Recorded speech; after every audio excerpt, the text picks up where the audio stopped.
Hey guys, welcome to another video. Today we're just going to be doing a little bit of an update video on the 350Z LS swap setup. As you guys seen in the previous video there, we have taken the engine out. It is sitting over here on the crane and ready for its new owner. I've got it chained up here. I tried to hook it up to the engine stand that I have sitting over there, but I didn't have long enough bolts for around the bell housing here where the bell housing bolts up to. So I'm just kind of have it sitting as low as possible with the engine crane right now. I'm going to be getting all of the wires off of here, like the whole wiring harness I'm going to be taking off and just giving the person the bare engine. I'll leave the coil packs for them and everything else, but some of these connectors here that we use, like this is actually the transmission harness here. Some of these connectors we're going to be, it'll be good to have laying around for when we do the swap with the new stuff. Even though the wiring harness that I got from Wiring Specialties will have all this adapted to that CD09 transmission, it's good to keep extra connectors laying around in case something maybe got misplaced or a wrong connector got put on the harness to begin with. So it's good to have that, and then we're not in a pinch ordering new stuff, and we can keep the swap going. So here it is here. It's basically all ready. I'm going to leave everything on the front for the accessory drive and everything like that. I'm going to roll this engine over here, and we're going to start by pulling some of these harnesses off.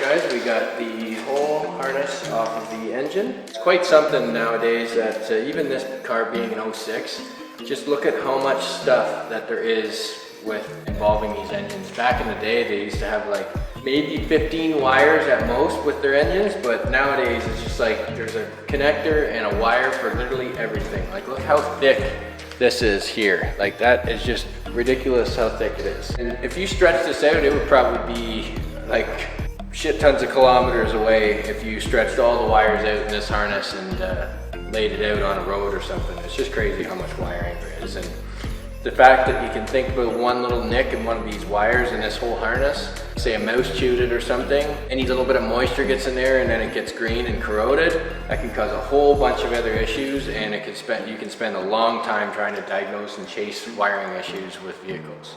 Now that the engine is mostly bare, there's a few little harnesses here for the injectors here, like they're their own harness. That's fine, I'll leave those, I have no problem with those.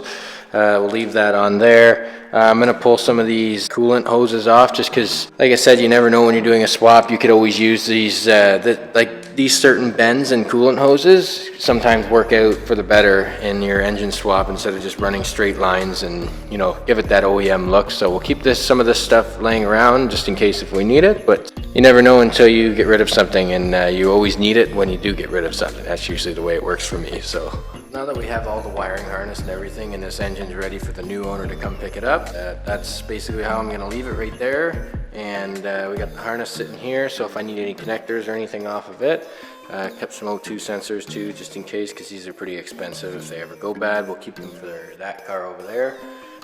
We pulled off some coolant hoses here. Bleeder valve is on top of that, just in case. Like I said, it'll be easy to have line up if it does for the new engine. Here's the old clutch and everything that's here. There's a few little hot spots on the flywheel here, but nothing too major. We won't be using this flywheel anyway. This is actually a lightweight flywheel too as well. I have a new one for the new engine, so we won't be needing that. I'll see if the person wants that for their car or not. And we got the starter here as well, but that's going to be pretty much it for that engine there. And now we're actually going to be working over here to get things prepped out for the new engine to go in. There's a few little areas in here that need to be cleaned up a bit, just from over the years, some dust and everything. As you guys all know, I like my stuff very, very clean, so we're gonna go ahead and clean all this like waxy stuff off of the walls here, make it all look like this. nice and painted here. As you can see, I used a little bit of it to wipe away and it came off good. It's almost like a factory undercoat or something that Nissan has sprayed on here. Just over the time you get some grease and stuff in the engine base, so we're going to clean this up really good in here. What I'm using is I'm actually using this stuff here. Works really good. Proform is the brand and it's called wax and grease remover. I use the strong stuff. Use a tiny bit on a little cloth like this. It'll take this waxy stuff off no problem, because usually I find this stuff, like even if you scrub it with your hands, it doesn't come off at all, but as soon as you put a little bit of that on there, it'll take it off no problem. So we're gonna get in here and start cleaning all this engine bay. We're gonna do a little time lapse for you here.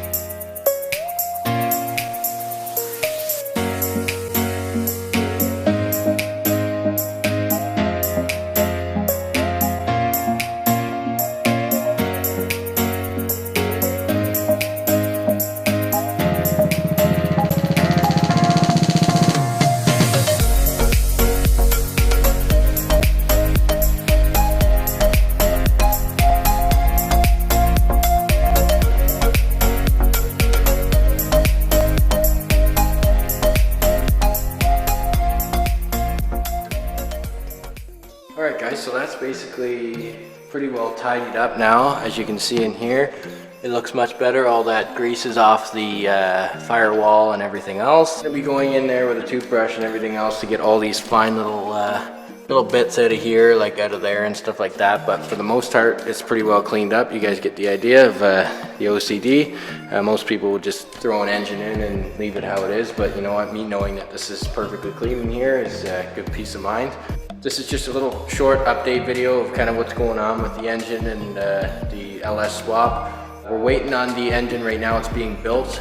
We went with an LS3 6.2 liter. It's going to have a nice lumpy cam in it. It's going to be about 500 to 550 horse, which is perfect for this car. It'll be a great street car. It's, I believe, the same engine that was in a C6 Corvette, not the Z06, but the Grand Touring. There was LS1, LS2, and an LS3, and then they go LS7. LS7s are very expensive, but the LS3s are kind of that mid-range where you can get some good power out of them, and they're reliable and really strong. I think an LS3 will look perfect in this engine bay. What we're gonna do here with I'm not running AC on it, so I'm gonna zap this line here and zap it here and put a cap off kit in case I ever do decide to run the AC. I have all the lines going to the evaporator core inside, so I don't completely get rid of it. I'll just do it nice and clean and keep everything tidy while doing it. And if I ever want to switch to AC again, then I can have all the lines there and I don't have to have, all I have to do is add a condenser on the front of it and then we'll be good. But for the most part, we're pretty well cleaned up here. I'm going to do some more stuff, as I was saying there, with some toothbrushes and stuff, get everything really clean in there. Next time that there's an update video on this car, there might be some more parts being unboxed, so we'll get involved with that, and stay tuned to the next video. See you guys. Peace.